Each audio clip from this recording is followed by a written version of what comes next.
Hello everyone, this is Pooja and I welcome you all to our YouTube channel Fearless Minds. तो आज हम discuss करने वाले हैं करंट अफेयर्स 27 जून की। तो फर्स्ट जो करंट अफेयर मैं लेकर आई हूँ वो है डे के ऊपर कि 26 जून जो हमारा कल था उस दिन क्या क्या सेलिब्रेट किया जाता है। तो इस दिन दो चीज़ें होती हैं। फर्स्ट जो है वो है international day in support of victims and torture. तो ये विक्टिम्स एंड टॉर्चर से आप समझ गए होंगे कि जितने भी विक्टिम्स हैं या फिर जिनको टॉर्चर किया जाता है उनके सपोर्ट के लिए ये डे सेलिब्रेट किया जाता है। और दूसरा डे जो है वो है international day against drug abuse and illicit trafficking. तो आप समझ गए होंगे कि ट्रैफिकिंग क्या होता है, ड्रग क्या है, ठीक है। तो ड्रग और जो ट्रैफिकिंग है इसका जो इसके अगेंस्ट जो डे सेलिब्रेट होता है जो इंटरनेशनल लेवल पे वो है 26 जून को।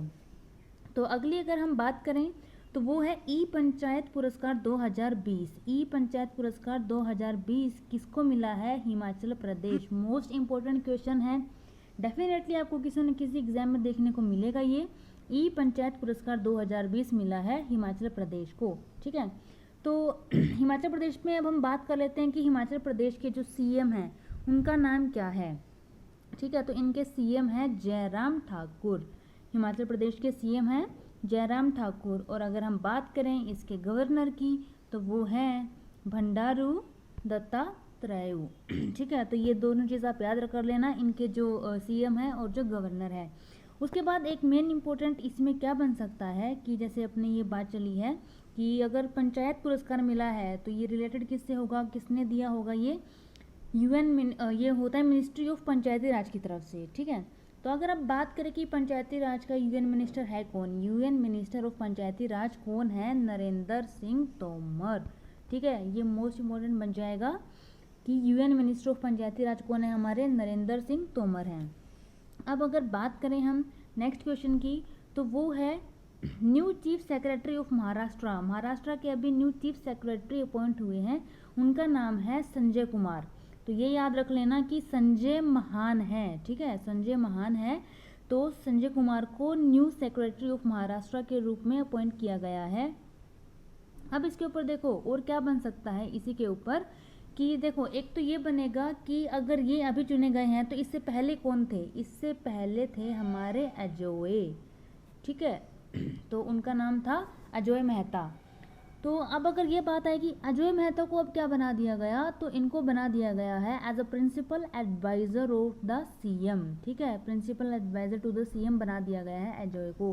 पहले ये क्या थे? चीफ सेक्रेटरी ऑफ महाराष्ट्र थे, ठीक है। इनकी जगह अब संजय कुमार को बना दिया गया है।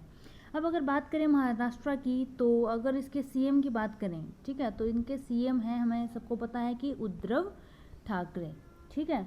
उसके बाद अगर हम बात करें गवर्नर की तो वो है भगत सिंह। तो ये गवर्नर और आप सीएम डेफिनेटली याद कर लीजिएगा क्योंकि क्वेश्चन में डेफिनेटली चांस बनता है कि वो अगर जैसे कोई स्टेट अपने उसमें रही है, रिसेंट में किसी न्यूज़ में रही है तो उसकी कैपिटल वो पूछ सकता है। और उसके अलावा उसका जो अपना सीएम है और गवर्नर है उसके ऊपर भी क्वेश्चन बन सकता है। अब नेक्स्ट बात करें कि FATF क्या है, पहले तो ये देखेंगे। FATF की अगर फुल फॉर्म की बात करूँ तो वो है financial action task force. Financial action task force, ये इसकी फुल फॉर्म हो जाएगी। तो ये याद कर लेना आप FATF की फुल फॉर्म। इसने क्या किया है, अपनी ग्रे लिस्ट के अंदर रखा है किसको? पाकिस्तान को। दो लिस्ट होती है, एक होती है ब्लैक लिस्ट और एक होती है ग्रे लिस्ट। तो ग्रे लिस्ट में रखा है पाकिस्तान को। और क्यों रखा है? क्योंकि ये टेरर फंडिंग से रिलेटेड है, ठीक है। तो इन्होंने टेरर फंडिंग में अपना योगदान नहीं दिया, मतलब टेरर फंडिंग जो होती है उसमें इनका नेगेटिव रिस्पॉन्स रहा है। तो इसलिए इसको ग्रे लिस्ट में रखा गया है किसको? पाकिस्तान को। तो पाकिस्तान की कैपिटल आपको पता ही होगा, इस्लामाबाद है। अब अगर बात करें नेक्स्ट क्वेश्चन की तो वो है TIFF 2020, ठीक है। TIFF सबसे पहले तो हम बात करते हैं इसकी फुल फॉर्म की। TIFF की फुल फॉर्म क्या है, ठीक है। तो इसकी फुल फॉर्म है Toronto international film festival. Toronto international film festival, ठीक है। तो इसके एम्बेसडर बनाए गए हैं फिलहाल 50 एम्बेसडर बनाए गए हैं। 50 में से जो 2 हैं, ये मोस्ट इंपॉर्टेंट याद रख लेना, इंडिया से 2 हैं। कौन है? प्रियंका चोपड़ा एंड अनुराग कश्यप, ठीक है। प्रियंका चोपड़ा और अनुराग कश्यप का नाम आप याद कर लेना। 50 चुने गए थे एम्बेसडर, उसमें से 2 जो इंडिया से हैं वो है प्रियंका चोपड़ा एंड अनुराग कश्यप। अब अगर बात करें TIFF की, तो इसका जो एस्टेब्लिशमेंट ईयर है वो है 1976। ठीक है, तो एक तो ये याद रखने की चीज़ है। और इसका हेडक्वार्टर पूछा जाए तो वो है टोरंटो कनाडा के अंदर। ठीक है, तो हेडक्वार्टर और एस्टेब्लिशमेंट ईयर भी याद कर लेना। और ये जो TIFF है ये कौन सी होने जा रही है, 45th। ठीक है, तो 45th होगी अभी ये। और नेक्स्ट क्वेश्चन की अगर हम बात करें तो वो है नीति आयोग से रिलेटेड। तो नीति आयोग का भी आपने काफ़ी सुना होगा। इसने लॉन्च किया है एक कैंपेन। इस कैंपेन का नाम आप याद रखोगे जो है navigating the new normal. Fine, तो एक तो इसका ये नाम याद रखना है कि कैंपेन क्या लॉन्च हुई है। उसके अलावा अगर नीति आयोग के CEO की बात करें तो मोस्ट इंपॉर्टेंट क्वेश्चन काफ़ी एग्जाम्स में पूछा गया है। CEO कौन है, अमिताभ कांत। तो इसके CEO अमिताभ कांत हैं, ये आप याद रख लीजिएगा। ठीक है, तो अब अगर हम बात करते हैं नेक्स्ट क्वेश्चन की, तो एक बुक रिलीज हुई है अभी, #MeToo। #MeToo अभी काफ़ी चर्चा में रहा था। इसमें जैसे हमने देखा था कि जो ट्विटर है उस पर काफ़ी लोगों ने अपना मतलब रिस्पॉन्स दिया कि #MeToo पे। तो इसका जो इसी के बेस के ऊपर एक बुक लॉन्च की है। ठीक है, तो उसका नाम क्या है, जो राइटर हैं उस बुक के, उनका नाम है करण पुरी। ठीक है, तो #MeToo के बारे में आई थिंक सबको पता ही होगा कि ट्विटर पे काफ़ी अभी था ये उसमें चर्चा में। तो इस बुक के जो राइटर हैं वो करण पुरी हैं, ये आपने बस राइटर का नाम याद रखना है। उसके बाद अगर हम बात करें आत्मनिर्भर यूपी रोजगार योजना, तो आत्मनिर्भर से देखिए यूपी बता ही दिया तो ठीक है। अगर आपको ना पता हो तो आप ये याद रख सकते हैं कि आत्मनिर्भर जो अभियान है वो कहाँ है, रोजगार अभियान यूपी में स्टार्ट हुआ है। अब बात आती है कि इसको लॉन्च किसने किया है, क्योंकि माइंड में ये आएगा कि हो सकता है कि यूपी के CM ने किया हो। ठीक है, या फिर गवर्नर ने किया हो। कई बार सोच लेता है इंसान कि अगर यूपी से रिलेटेड है तो CM ने किया होगा मेन, बट CM ने नहीं किया। इसको लॉन्च किया है हमारे नरेंद्र मोदी जी ने। ठीक है, तो नरेंद्र मोदी जी का पता है सबको, प्राइम मिनिस्टर हैं हमारे इंडिया के। तो इन्होंने लॉन्च किया है आत्मनिर्भर यूपी रोजगार अभियान। ये किस लिए लॉन्च किया है, जो अभी अपने जो माइग्रेंट्स हैं वहाँ यूपी में गए हैं जितने भी जो हैं। और अब देखिए कोरोना का ये जो चला हुआ है, इस टाइम पे क्या था कि जो जितने भी हैं ये अपने जो माइग्रेंट्स हैं, जो काम करने वाले हैं पर्सन्स, तो ये क्या थे, इनको यहाँ काम नहीं मिल रहा था क्योंकि यहाँ सब कुछ काम बंद था। तो उन्हें अपनी अपनी जगह जाना पड़ा। जो यूपी में अपनी जगह वापस गए हैं उनको रोजगार देने के लिए स्टार्ट किया है ये अभियान। ठीक है, तो यूपी में जितने भी माइग्रेंट्स गए हैं अभी उनके लिए है ये। तो नरेंद्र मोदी ने स्टार्ट किया, ये याद रख लेना। अब अगर हम बात करें धर्मेंद्र प्रधान, ठीक है, इन्होंने क्या इनोग्रेट किया है, PADC।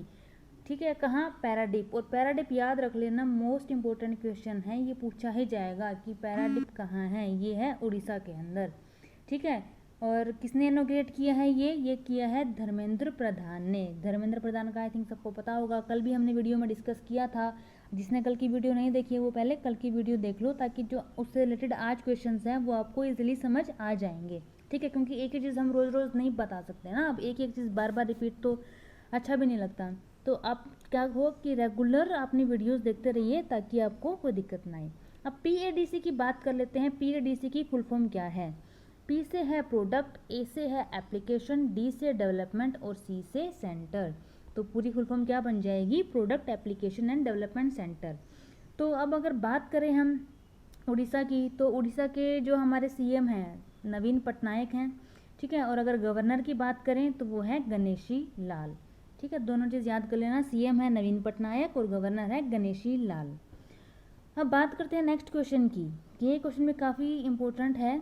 रेचल प्रीस्ट है एक, रेचल होली प्रीस्ट। ठीक है, ये है कौन और इन्होंने क्या बोला है, इन्होंने रिटायरमेंट की घोषणा कर दी है कि मैं रिटायरमेंट ले रही हूँ।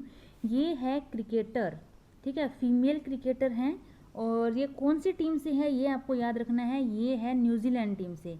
और इन्होंने अभी रिटायरमेंट का अनाउंसमेंट कर दिया है। ठीक है, इनका नाम याद रखना है एक तो, और ये याद रखना है कि किससे रिलेटेड है, क्रिकेट से रिलेटेड है। और ये देखना है कि फीमेल क्रिकेटर है। उसके अलावा अगर कंट्री पूछी जाए तो न्यूजीलैंड है। फाइन, अब अगर हम बात करें नेक्स्ट क्वेश्चन की, तो ये भी काफ़ी इंपॉर्टेंट क्वेश्चन बन जाएगा। क्लेयर कॉर्नर है, इसको बनाया गया है न्यू प्रेसिडेंट किसका, MCC का। आई होप MCC का सबको पता होगा। MCC की अगर फुल फॉर्म की बात करें तो वो है Marylebone cricket club. I think ये सब ने पढ़ा ही होगा। मैरिलेबोन क्रिकेट क्लब इसकी फुल फॉर्म है, ठीक है। तो अब अगर हम बात करें कि एमसीसी है जो इसका एस्टेब्लिशमेंट ईयर क्या है, तो वो है 1787, ठीक है। 1787 इसका एस्टेब्लिशमेंट ईयर है। और अगर बात करें कि इसका हेडक्वार्टर कहाँ है, तो वो है लंदन के अंदर। ये दो चीज़ आप अच्छे से याद कर लेना इसके बारे में, ठीक है। तो अब इसके न्यू प्रेसिडेंट बने हैं ये, और इसका सबसे एक और बड़ी बात क्या है कि ये फर्स्ट फीमेल प्रेसिडेंट बने हैं, ठीक है। She is first female president.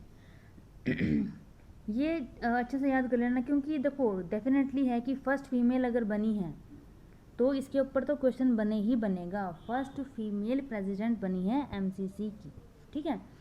अब नेक्स्ट क्वेश्चन की बात करते हैं। अभी एक और योजना है, मुख्यमंत्री मातृ पशु पुष्टि उपहार योजना, ठीक है। देखो ये अभी लॉन्च हुई है, और सबसे पहले तो आपने ये याद रखना है कि कौन सी स्टेट ने लॉन्च किया है, ठीक है।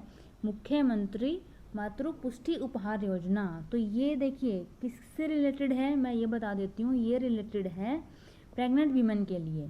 तो जितने भी यहाँ त्रिपुरा में ये लॉन्च हुई है स्कीम, तो यहाँ जितने भी प्रेग्नेंट वीमेंस हैं और उनको एक पोषण किट के नाम से एक किट दी जाएगी, जिसके अंदर माल न्यूट्रिशन वगैरह के तक अगर देखा जाए तो जैसे न्यूट्रिशन एक प्रेग्नेंट वीमेन को जिसकी ज़रूरत होती है डिफरेंट न्यूट्रिशन की, तो वो सब प्रोवाइड किया जाएगा। जैसे कि उसके अंदर हमारा ग्राउंड नट है, जो मूंगफली है ये होगा, सोयाबीन होगा। उसके अलावा अगर हम बात करें कि जितने भी मिक्स्ड दाल हैं वो होंगी, ठीक है। उसके बाद घी हो गया, तो ये सब चीज़ें इसके अंदर इंक्लूड होंगी, तो वो उन वीमेंस को दिया जाएगा। उसके अलावा एक मोस्ट इम्पोर्टेंट डाटा आप याद रखो कि 500 रुपीज़ उनको दिए जाएंगे। एक टेस्ट होगा, उस टेस्ट के बाद उनको 500 रुपीज़ दिए जाएंगे। उस टेस्ट के बाद कितनी बार? 4 टाइम्स, ठीक है। 4 टाइम्स उनको 500 रुपीज़ दिए जाएंगे। तो 500 के आप देख लोगे कितने 2000 बन जाएंगे। तो 500 4 टाइम्स या फिर 2000 बन जाएंगे टोटल, ठीक है। तो ये दोनों आप डाटा याद रख लोगे। और उसके बाद अगर बात करेंगे कितनी वीमेंस का बोला है, तो इसमें जो वीमेंस हैं वो होंगी 40,000 वीमेंस, ठीक है। और एनुअली 40,000 वीमेंस को इसमें इंक्लूड किया जाएगा। और अगर एनुअली ही बात कर रहे हैं तो इसके अंदर जो फंड है तो कितने करोड़ का होगा, वो है 8 करोड़ रुपीज़। ये भी आप याद रख लेना, 8 करोड़ रुपीज़ एनुअली इस फंड में जाएंगे। और इस स्कीम में जैसे 8 करोड़ रुपये जाएंगे, और जो वीमेंस है वो 40,000 वीमेंस हैं, ठीक है। तो ये चीज़ें जो मोस्ट इंपॉर्टेंट बन रही थी इस क्वेश्चन से, वो हमने डिस्कस कर ली है। तो आई होप आपको समझ आया होगा जो जो हमने आज डिस्कस किए हैं 12 के 12 क्वेश्चंस। और आप इनको अच्छे से एक बार और देख लीजिएगा, अच्छे से रिवाइज कर लीजिएगा। और कल हम लेकर आएंगे बाकी की कल की करंट की वीडियोस।